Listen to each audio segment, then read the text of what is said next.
बंदे आजिज हुँ या रब कर मेरी तौबा कबूल, हजरत ख्वाजा मोहम्मद हसन शाह सूफिया और बेरिया के वास्ते।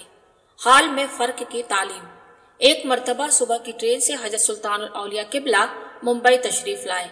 आपके हमराह आपके खलीफा फैजुल आरिफीन हजरत मौलाना गुलाम आसी साहब किबला और कुछ मुरीद थे। स्टेशन से आप महफिल खाना जहांगीरिया तशरीफ ले गए। महफिल खाने में जो मुरीदीन रहते थे आपके लिए पालकी लाए। आप पालकी पर सवार हो रहे थे। उस तरफ से बिस्मिल्लाह खां जो आप हजरत अलहाज सूफी अहमद हसन शाह किबला के मुरीद हैं गुजर रहे थे। उन्होंने देखा कि हजरत सुल्तानुल औलिया किबला तशरीफ लाए हैं। दौड़ते हुए गए और पालकी को कांधा देकर हजरत किबला को महफिल खाना की बलाई मंजिल पर पहुंचा दिया और अपने मुर्शिद को इत्तला देने की गर्ज से मुर्शिद ग्रामी के मकान पर पहुंचे। दरवाजे पर दस्तक दी। किसी बच्चे ने दरवाजा खोल दिया। बिस्मिल्लाह खां सीधे जना खाना में घुस गए और बरजस्ता अपने मुर्शिद से अर्ज किया कि दादा हुजूर किबला तशरीफ लाए हैं। मुर्शिद ग्रामी ने उनकी यह बात तो सुन ली, लेकिन इस तरह बिना इजाजत और लिहाज के जना खाने में चले आने से तबीयत में तकद्दुर पैदा हो गया।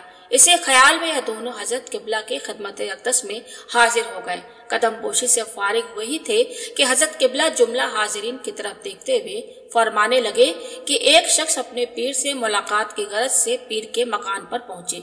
दस्तक दी। पीर साहब ने अंदर से फरमाया, कौन हो, कहां से आए हो? मुरीद ने बाहर से अपना तारुफ कराया। पीर साहब ने फरमाया, अंदर चले आओ। पीर साहब की अहलिया मोहतरमा पर्दे का एहतमाम करने लगी। पीर साहब ने फरमाया, बैठी रहो, और फिर मुरीद मकान में दाखिल हुआ। पीर साहब से मुलाकात की और रुखसत की इजाजत लेकर वापस हो गए।